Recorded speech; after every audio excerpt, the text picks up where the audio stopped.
Hello. Jimapel Isaac. My name is Isaac, and today we are going to look at how dimensions in Revit can be replaced with text, or dimensions can be adjusted and text added to the dimension to make it more understandable.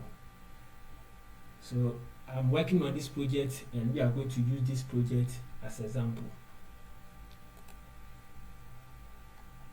Now you can press DI, which is shortcut for dimension, on your keyboard, and then place dimension like this. Double click on the dimension to have access to dimension text.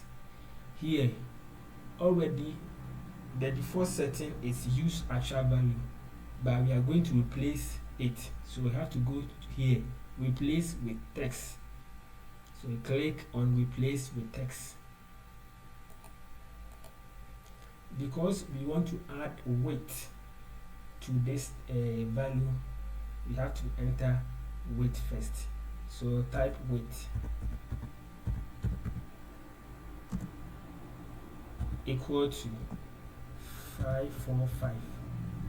Then you click apply.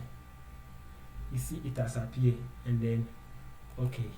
So this is how basically any dimension in Revit can be changed or can be replaced with text